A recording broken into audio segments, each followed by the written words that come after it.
এই বন্ধুরা, তোমরা অনেকেই আছো স্বপ্নে সাপ দেখে ভয় পেয়ে যাও।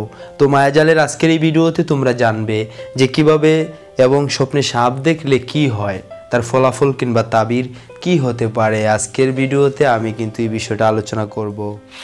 তো চলুন জেনে নেওয়া যাক স্বপ্নে সাপ দেখলে কি হয়। স্বপ্নে যদি আপনি কোনো সাপ দেখেন, কালো হোক, লাল হোক, সাদা হোক, এই জাতীয় যে কোনো রকমের সাপ যদি দৌড়াচ্ছে অথবা আপনি দৌড়াচ্ছেন সাপ দেখে, এমনটাও যদি হয়, তাহলে মনে রাখবেন আপনার মনোবাঞ্ছনা পূর্ণ হওয়ার একটা ইঙ্গিত করে।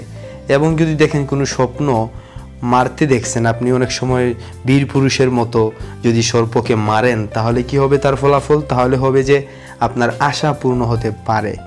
এবং আপনি যদি সর্প দেখেন যে আপনাকে দংশন করেছে, এমন অনেক সময় এমন স্বপ্ন দেখা যায়, তো আপনাকে দংশন করলে এটা কিন্তু খারাপ জিনিস। কারণ হচ্ছে সর্প যদি স্বপ্নে কাউকে দংশন করে, তাহলে ওনার শরীরে অটোমেটিক্যালি একটা বেদনা ভাব সৃষ্টি হবে, মানে খুব একটা বিষ ব্যথা সৃষ্টি হবে, উৎপত্তি হবে, বিষ ব্যথার আগমন ঘটবে। তো আসলে আমরা স্বপ্নের বিভিন্ন ফলাফল, বিভিন্ন তাবির অথবা অনেক অনেক গুরুত্বপূর্ণ বিষয় আমাদের দৈনন্দিন জীবনে আমি এই চ্যানেলের মধ্যে আলোচনা করে থাকি। আপনি যদি চান কিংবা ভালো লাগে, তাহলে এই চ্যানেলটি সাবস্ক্রাইব করে পাশের বেল আইকন বাজিয়ে রাখলে আপনারই লাভ হবে।